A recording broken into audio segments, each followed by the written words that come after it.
candidatos en el partidor. Como ustedes saben, el lunes 28, dentro de una semana, termina el plazo para el que el Congreso pueda modificar cualquier norma que afecte el proceso electoral. Las elecciones ya fueron convocadas, el proceso está en marcha, ya hay nuevo jefe de la OMPE, el día 11, domingo 11 de abril, es la primera vuelta.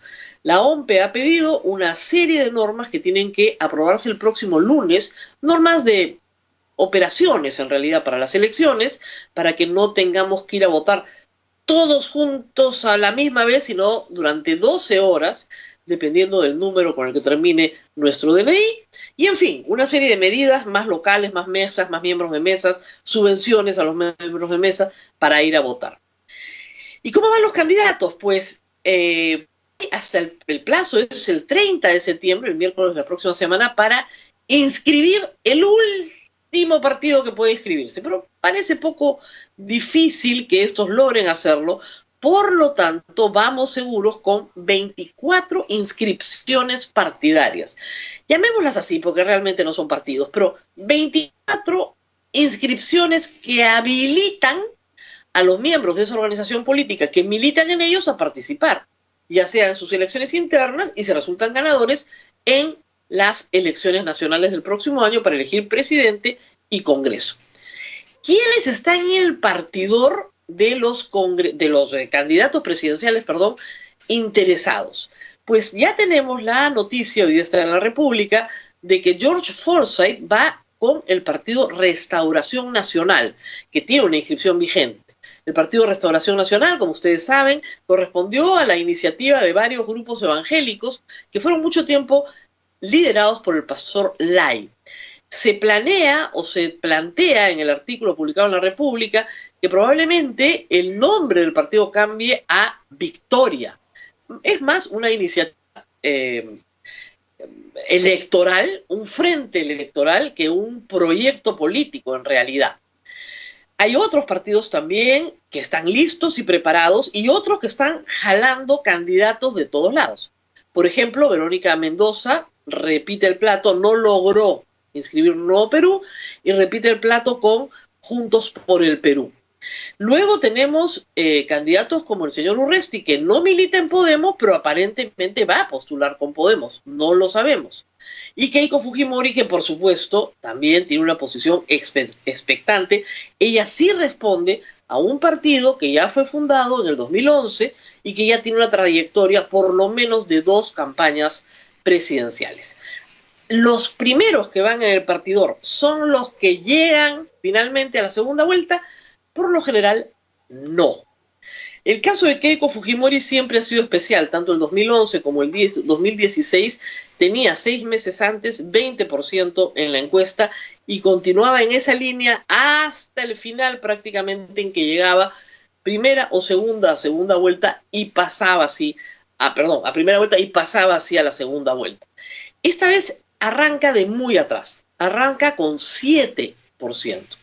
Pero vamos primero con el primer candidato, con George Forsyth. De acuerdo a la encuesta de Ipsos, tiene 23, si me permiten ver, 23% de a la gente a la cual le preguntan por quién votaría. Recordar, eso sí, que hay un 19% que dice ninguno y un 13% que dice no precisa. Así que no está todo dicho. Y por lo general, lo que tenemos de foto hoy no guarda ninguna correspondencia con la foto final.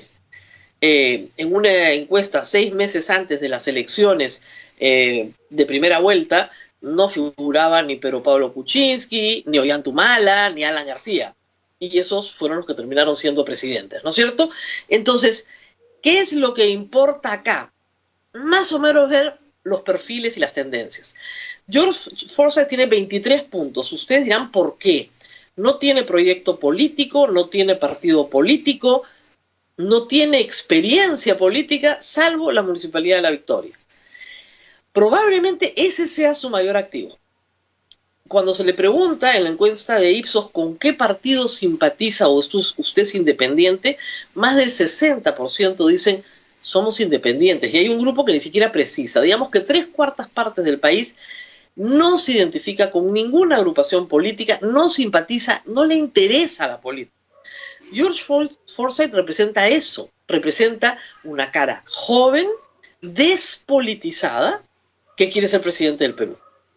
Sus pintas ya le cambiaron el apellido, la ortografía del apellido, para que usted lo pueda decir Forsyth, de una forma como se hizo con Pedro Pablo Kuczynski, un apellido imposible de escribir, se convirtió en PPK. Muy bien, Forsyth ha decidido seguir el mismo camino, cara joven, cara nueva, sin política encima, sin carga política, sin pasado político. Ese es su pro, pero también puede ser su contra, porque evidentemente la campaña es dura y le dirán cuál es su experiencia profesional en gestión de cualquier cosa, además de la victoria. Y su experiencia profesional es la de un jugador de fútbol, de repente muy competente en lo que hacía, pero no sabemos si es su alcance para que la población peruana lo convierta en presidente. Además de que hay asuntos de su vida personal que se ventilarán, de sus relaciones anteriores, etcétera, que se ventilarán en campaña y que probablemente sean duras cargas en una campaña difícil. Luego tenemos en segundo lugar a Daniel Urresti. Ni siquiera se sabe si va a postular o no. No sabemos si Podemos lo quiere llevar de candidato, no sabemos si su juicio va a estar en plena ebullición, su juicio oral, como sucedió cuando postuló a la alcaldía de Lima y obtuvo un fallo victorioso 3 o 4 días antes de las elecciones. Sería difícil que Podemos apueste por él, pero aparentemente ese es el camino de Urresti. ¿Qué tiene a favor? La necesidad en la población de una mano dura. Hay un grupo de la población que le gusta la punición, el castigo, es decir, combatir la inseguridad y poner orden. Y que no le preocupa la violación de derechos humanos, déjense de cosas. Para ese grupo de la población, que felizmente todavía es minoritario en el Perú, Urresti es un candidato ni pintado. Pero tiene en contra su performance actual en el Congreso, que es lamentable. Entre sus intervenciones homofóbicas, racistas, sexistas, pues no está haciéndole ningún favor a su candidatura.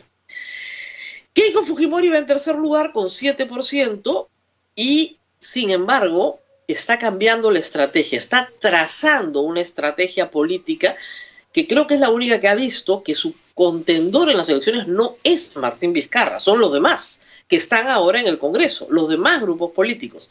Entonces ha querido presentar la cara del antipopulismo, la cara de la seriedad económica, la cara de la consolidación de un espacio económico que va a proteger, que creó su padre en la Constitución del 93 y que ella va a proteger, custodiar.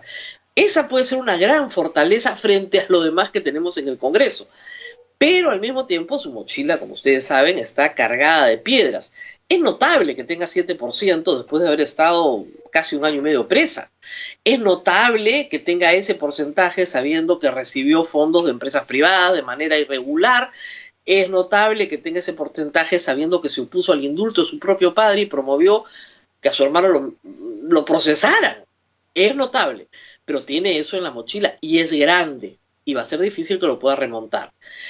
El resto viene ya del 4% para abajo, con Verónica Mendoza y Julio Guzmán. Verónica Mendoza en la posición socialista de siempre, no ha cambiado el discurso, no ha cambiado la ideología, pero lo que no logra es aglutinar ni siquiera al resto del socialismo en torno a ella, lo cual ya hace una elección distinta. En el 2016 ella era el rostro joven, ya no es el rostro joven, ya es una persona que ha pasado por una campaña política con muchos disensos dentro de la alianza que llevó a esa bancada de 20 congresistas, recuerden ustedes, el 2016 a partirse casi de inmediato. Julio Guzmán no encuentra su norte, hay que decirlo, posiciones populistas, posiciones demagógicas, no sale, ¿no es cierto?, de querer atender a un electorado que él percibe, desea regalitos del Estado y parte de su bancada copia la conducta de UPP, de Podemos, de Acción Popular, de APP, con lo cual se convierte en ese bolondrón en más de lo mismo. No encuentra su norte y tiene como carga pasiva todo el problema del incendio, que todavía no termina de apagar. Así que las cosas complicadas. El resto lo vamos a tener que analizar. Los 3 candidatos de Acción Popular suman entre los 3, 8. Cada uno tiene 3, 3, 2. Pero el problema es que los 3 son completamente distintos, no tienen nada en común. Y dudo que uno, ¿no es cierto?, le trasvase a otro sus votos o su intención de voto. Vamos a ir viendo, como les digo, esta es una foto inicial, una foto borrosa, una foto que no es la foto del final, nunca lo ha sido, pero que nos permite conversar para ir mirando cuál es el perfil que prefiere la gente. Por el momento prefieren a alguien que no tenga nada que ver con un pasado político, digamos, tormentoso.